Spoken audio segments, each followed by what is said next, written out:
Greetings, friends. Ken McAuliffe, the Jazz Vinyl Lover, back again. And today, reporting from the Jazz Record Center in Chelsea, in Manhattan, in New York City. One of my viewers requested a video of sort of an overview of different jazz books. The Jazz Record Center, and I make no money off of this, has easily the best collection of jazz books on the East Coast, bar none. Maybe outside of the New York Public Library, but it might be even better than that. This store has been in business since the 80s, and Fred both orders books and buys books from different publishers. Anyway, I wanted to do an overview of books I would like to read, a couple books I have read, and then just what look like some really interesting titles. Starting with American Musicians, 56 Portraits in Jazz by Whitney Balliet. Now, he's one of the preeminent jazz writers, hands down.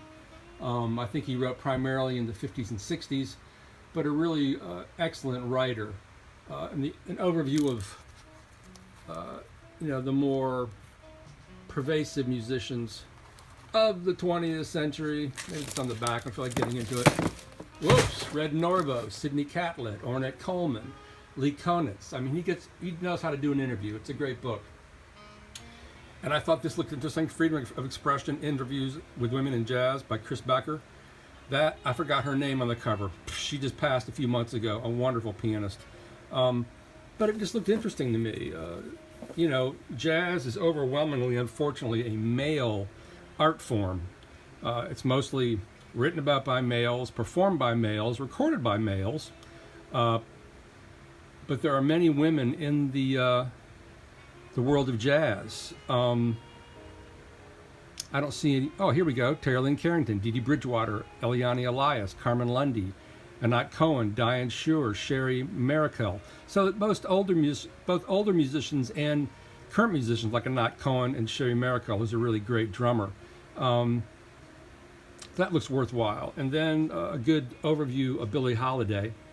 There aren't that many books on Holiday, but this is one of them. Another one down here by John Chilton.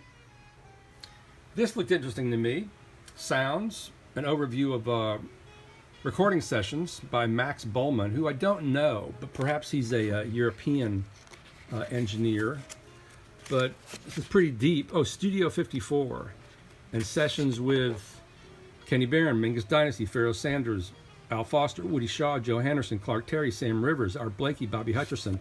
I mean, to me, this kind of stuff is really interesting to see how they created these things in the studio. We don't think of jazz as a cut and paste art form, but I'm sure there were some of these records that we listened to have more than one take. An overview of Dexter Gordon by Stan Britt that looks pretty good. There are many Miles Davis biographies. This is a pretty good one. It's been around a long time, by the English writer Ian Carr. And then another obviously well-known writer, Sam Charters, The Bluesman. I haven't read this. It looks fascinating. Oak Publications. Perhaps my favorite writer in jazz, Gary Giddens. An encyclopedic knowledge, a wonderful writer, always makes you think. Just a brilliant writer. Also, we have here Jazz by Gary Giddens and Scott DeVoe. Weatherbird, Jazz at the Dawn of its Second Century. Riding on a Blue Note. Just a wonderful writer. I also wanted to include a few overviews of jazz in general, people trying to get into it. Swing to Bop, that looks really good. Ira Gittler, one of the great jazz writers of all time. This has been very well reviewed. David Hodges' biography of Billy Strayhorn. This is a pretty recent book. And then a compilation of, I guess, stories by, I can't say her name, Panachia de Koningswater, a good friend of Charlie Parker, a good friend of Thelonious Monk, this wealthy woman who was at the core of bebop. And she also, she's the one who held the bag, I believe, from Charlie Parker that was given to Wayne Shorter. An overview of jazz singers by the great Will Friedwald, another one of the really great writers. If you want to read a book about jazz vocalists, he is the one to go after. Jazz vocalists don't get much play these days because all the greats, I think, are definitely behind us. Who are today's great jazz singers? I'd say Diane Reeves.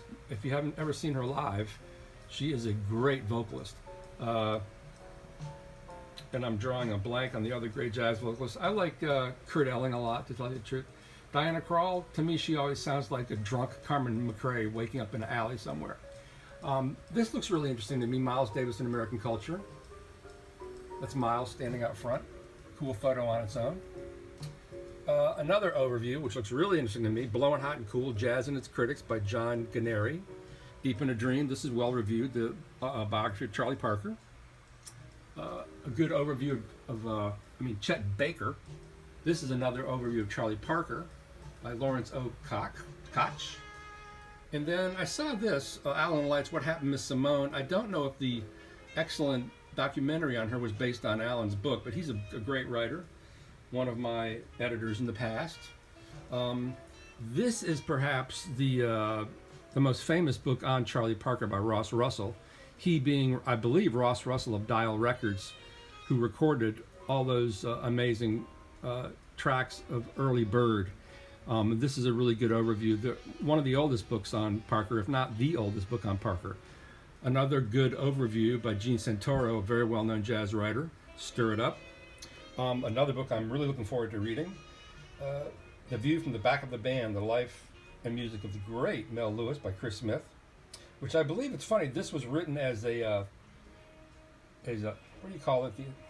Anyway, I read the review. It's a great book, apparently, and I'm a big fan of Mel Lewis, one of the most subtle of all jazz drummers. This is a really unusual book I read by Eric Nisenson. I know he wrote this book while he was really, really sick from cancer, but it's an amazing book that focuses on exploring, the free jazz and avant-garde period, and the final later period of John Coltrane. Interesting stuff. Another overview, Bix Beiderbecke, Benny Goodman, Lester Young, Charlie Parker, Billie Holiday. The Reluctant Art. Isn't that an interesting title? I think it is. And then an overview of the Village Vanguard by Max Gordon. That looks fascinating. The greatest jazz club in the world, bar none, the most history, the most unusual acoustics. That club, if you ever come to New York City, that's where you should go first if you're going to hear jazz, the Village Vanguard. There's a vibe in that club. I don't know, it's there, you can feel it. And then finally, on this brief overview, The Last Miles, with a photo on the cover that doesn't look anything like Miles. I don't know. The Music of Miles Davis by George Cole. I haven't read this book. There are many Miles Davis books. But there you have it. Just a little overview. Thanks a lot.